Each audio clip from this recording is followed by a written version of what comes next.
ঐতিহ্যমণ্ডিত বি বৰুৱা মহাবিদ্যালয়ৰ ৮২ সংখ্যক প্ৰতিষ্ঠা দিৱসৰ আজিৰ এই গৌৰৱময় দিনটোত মই মহাবিদ্যালয়খনৰ বৰ্তমান আৰু পূৰ্বৰ প্ৰতিগৰাকী শ্ৰদ্ধাৰ শিক্ষাগুৰু ছাত্ৰ-ছাত্ৰী আৰু কৰ্মচাৰীক আন্তৰিক অভিনন্দন জ্ঞাপন কৰিছোঁ।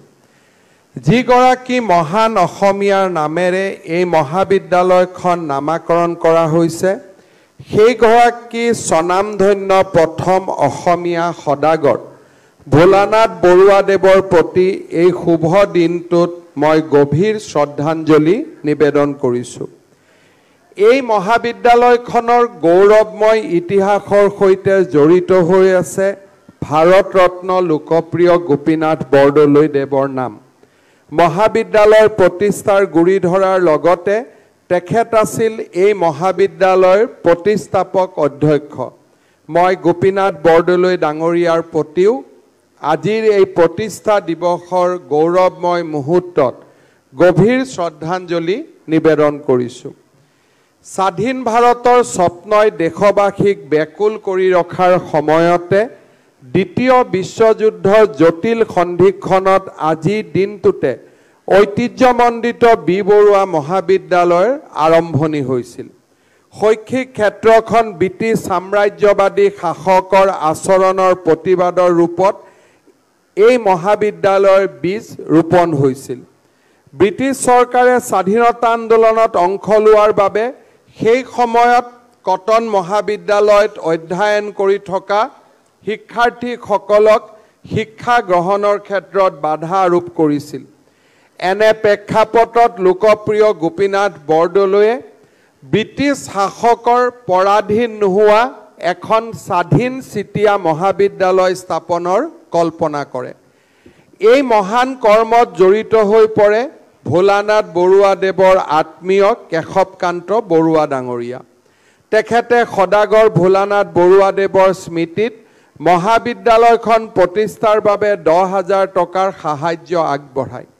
এনেদৰে ১৯৪৩ চনৰ ১৩ ছেপ্টেম্বৰত কামৰূপ একাডেমী উচ্চতৰ মাধ্যমিক বিদ্যালয় চৌহদত ১৫ গৰাকী শিক্ষাৰ্থীৰ সন্ধিয়া অনুষ্ঠিত হোৱা পাঠদানেৰে বি বৰুৱা কলেজে ৰাজ্যৰ শিক্ষা জগতত আত্মপ্ৰকাশ কৰিছিল। ৰাজ্যৰ শৈক্ষিক ক্ষেত্ৰখনত ৮ দশক পূৰ্বে খোজ পেলোৱা বি বৰুৱা কলেজে বিগত সময়ত মানৱ সম্পদ সৃষ্টিৰ এক কমাৰশালত পৰিণত হৈছে। এই দীৰ্ঘ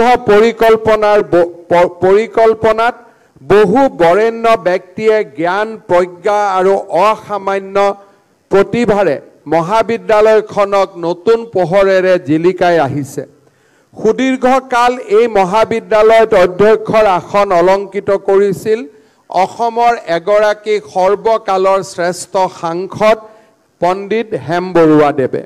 মহাবিদ্যালয়খনৰ প্ৰাক্তন ছাত্ৰ তথা অধ্যক্ষ ডক্টৰ প্ৰমোদ চন্দ্ৰ ভট্টাচাৰ্যদেৱৰ উপৰিও সুগন্ধি পখিলাৰ কবি হীৰেণ ভট্টাচাৰ্যী, প্ৰথিতযশা চলচ্চিত্ৰ নিৰ্মাতা জাহ্নু বৰুৱা, সংগীতজ্ঞ ৰমেন বৰুৱা, পুলক বেনাৰ্জী, আন্তঃৰাষ্ট্ৰীয় খ্যাতিসম্পন্ন অভিনেতা আদিল হুছেইন, সংগীত শিল্পী জুবিন গাৰ্গ, মূকাভিনয় শিল্পী মইনুল হক, আন্তঃৰাষ্ট্ৰীয় ক্ৰীড়াবিদ তৈবুন্নিছা, অলিম্পিয়াড লভলীনা বৰগোহাঁইৰ দৰে বৰেণ্য ব্যক্তিয়ে এই মহাবিদ্যালয়ত অধ্যয়ন কৰিছিলে। ৰাজ্যৰ শৈক্ষিক ক্ষেত্ৰত এই মহাবিদ্যালয়খনে এক প্ৰকাৰ নৱজাগৰণৰ সৃষ্টি কৰিছে। শেহতীয়াকৈ এই মহাবিদ্যালয়ে বিশ্ববিদ্যালয় অনুদান আয়োগৰ দ্বাৰা স্বায়ত্তশাসিত শিক্ষানুষ্ঠানৰ মৰ্যাদা লাভ কৰাৰ উপৰিও নাকৰ মূল্যাংকনত A++ গ্ৰেড লাভ কৰা কথাটোৱে ৰাজ্যৰ শিক্ষা জগতত অতিকে ইতিবাচক প্ৰভাৱ পেলাবলৈ সক্ষম হৈছে। বিজ্ঞান বিষয়ত বিভিন্ন জাৰ্নেলত মহাবিদ্যালয়ৰ গৱেষণা পত্ৰ প্ৰকাশ পোৱাৰ উপৰিও এই মহাবিদ্যালয়ৰ প্ৰাক্তন শিক্ষাৰ্থীয়ে বিভিন্ন ৰাষ্ট্ৰীয় আৰু আন্তঃৰাষ্ট্ৰীয় শিক্ষানুষ্ঠানত অধ্যাপনা কৰি আমাৰ জাতিৰ সুনাম বৃদ্ধি কৰিছে। মহাবিদ্যালয়খনৰ শিক্ষাৰ্থীসকলৰ সফলতাই ৰাজ্যখনক গৌৰৱান্বিত কৰিছে।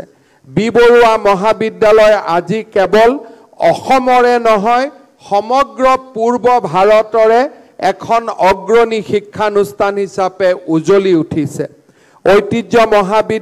ঐতিহ্যমণ্ডিত এই মহাবিদ্যালয়খনৰ অভূতপূৰ্ব সফলতাত ৰাজ্যৰ মুখ্যমন্ত্ৰী হিচাপে মই অতিকৈ গৌৰৱান্বিত আৰু আজিৰ এই মহাবিদ্যালয়ত মই অত্যন্ত আনন্দ আৰু গৌৰৱেৰে বি বৰুৱা মহাবিদ্যালয়ৰ অধ্যাপক অধ্যাপিকা ছাত্ৰ ছাত্ৰীসকলক তেওঁলোকৰ অভূতপূৰ্ব সাফল্যৰ বাবে অন্তৰৰ গভীৰতম কোণৰ পৰা ধন্যবাদ আৰু কৃতজ্ঞতা জনাইছো।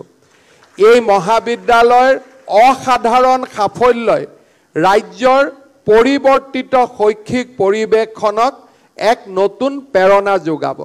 নাকৰ মূল্যায়নত A++ আৰু অট'নমাছ কলেজৰ মৰ্যাদা এই দুইটা প্ৰাপ্তিয়ে এই মহাবিদ্যালয়খনক শৈক্ষিক আন্দোলনত বহুদূৰ আগুৱাই লৈ গ'ল আৰু এনে গৌৰৱময় মুহূৰ্ত আমি সঁচাকৈয়ে আমাৰ বাবে প্ৰাপ্তিৰ আনন্দ, আমাৰ বাবে অভূতপূৰ্ব আনন্দ আৰু আজিৰ এই সুন্দৰ দিনটোত প্ৰতিষ্ঠা দিৱসৰ সুন্দৰ দিনটোত মই মনত পেলাইছোঁ সেইসকল ব্যক্তিয়ে যিসকল ব্যক্তিয়ে এডাল সৰু গছপুলি ৰোপণ কৰিছিল আৰু এই গছপুলিডাল আজি বটবৃক্ষত ৰূপায়ণ হৈছে।